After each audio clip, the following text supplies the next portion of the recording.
Good morning. You are listening to Off the Rim. I'm your host, Sarah Baumgartner. Joined live in studio, we have a couple of very special guests and good friends of the station.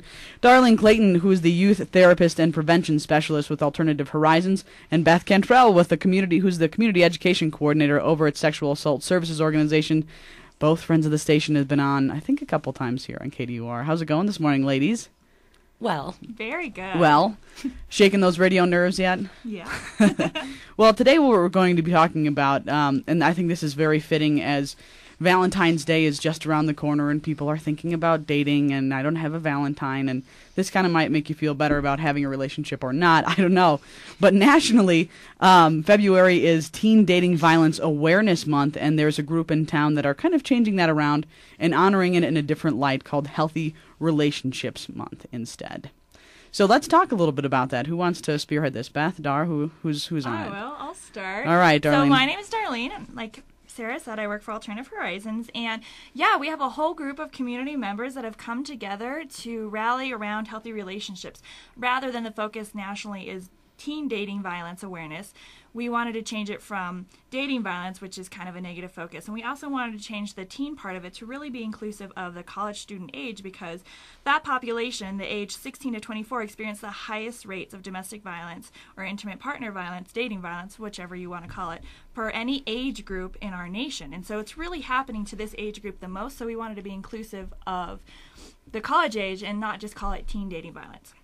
We also wanted to call it healthy relationships to have the positive spin on it. So, people aren't going to read a sign that says dating violence. Nobody wants to read that. But if it says healthy relationship or love is, and we'll talk about our Love Is campaign a little bit later, but that's a little bit more positive focus. It's a little more catchy.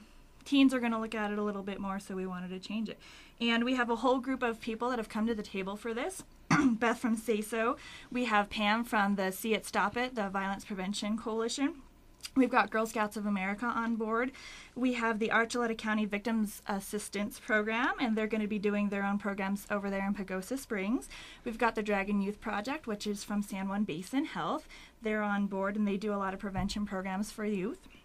We've got Southern Youth Police Department, and their community resource officer, Crystal, is doing programs with the teens that she works with over in Ignacio. The Students Wellness Initiative here at Fort Lewis campus is going to be doing a table all day on Valentine's Day here in the Student Union building, so you can drop by and get some information on that.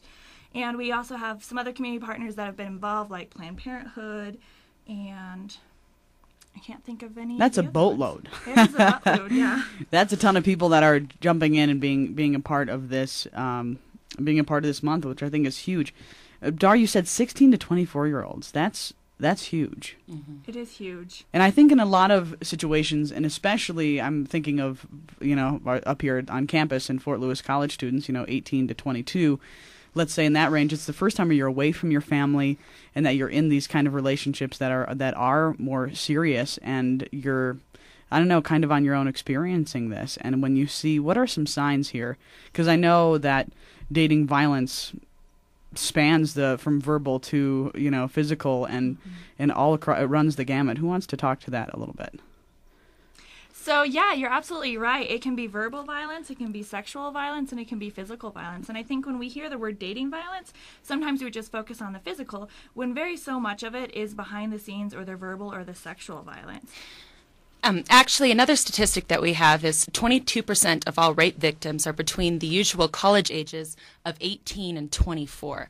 So, and whenever we're talking about violence, there's definitely an overlap between physical violence and sexual violence. And so that's one of the reasons that Darlene and I are partnering during Healthy Relationship Awareness Month, because it's not just intimate partner violence that we see happening, but also sexual violence and domestic violence. And is it true that you can get into patterns of that, and when it starts this young, and that's just that's what for to be a healthy relationship? Oh, well, I'm used to getting called names or, forced into uncomfortable sexual situations or beat up, things like that. Yeah, growing up with a history of having violence in your family or never having healthy relationships modeled for you absolutely puts somebody at more risk for being in unhealthy relationships as an adult. But it doesn't necessarily mean if somebody could come from a healthy home and still end up being a victim or perpetrating violence. to have that power and control in a relationship. So I think people are more likely if that's what they grew up and that's what they knew or that was the culture or the community they came from, but it doesn't necessarily have to be that way.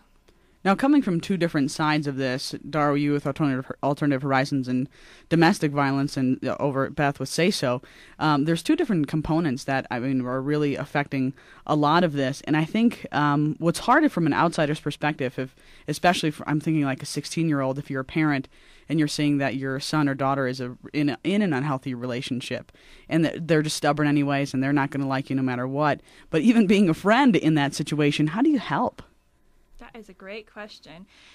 I think, as a parent is going to handle things different as a friend, but if you're a friend, one of the best things you can do is just listen. Listen to that person, listen to them without judgment. It's going to be really hard because you're going to want to tell them what to do. But if you can just hear them and hear where they're coming from, because this person has reasons for being in that relationship. They might love that person. Mm-hmm. They might be afraid to leave. They might have been threatened if they leave. They might have been threatened, oh, if you leave me, I'm going to spread rumors, or I'm going to tell so-and-so this, and things like that. So there are reasons that they're staying in a relationship, and that could be for love because they love them. But the best thing a friend can do is they can listen. Mm-hmm. They can offer the resources in our community like Say So and Alternative Horizons and any of the other resources, the Counseling Center for Fort Lewis College, or, student counselors or counselors down at the schools, and have them talk to professionals or call any of our hotlines. Those are great resources. They can go online and take healthy relationship quizzes, or not Cosmos. Yeah, I'd like to just put that out there. Absolutely. Yeah, and they can do a lot of stuff online that will help them get resources and alert a little bit more. That's a little bit more anonymous, so people don't have to know that they're taking a healthy relationship quiz or that they're doing this. That's a little bit more anonymous than going to the school counselor and asking for help. But friends can listen. They can offer resources. Just validate their feelings. Tell them that they value them. I believe you. It's not your fault. You don't deserve this, or you do deserve respect in your relationship. Mm-hmm. You deserve communication.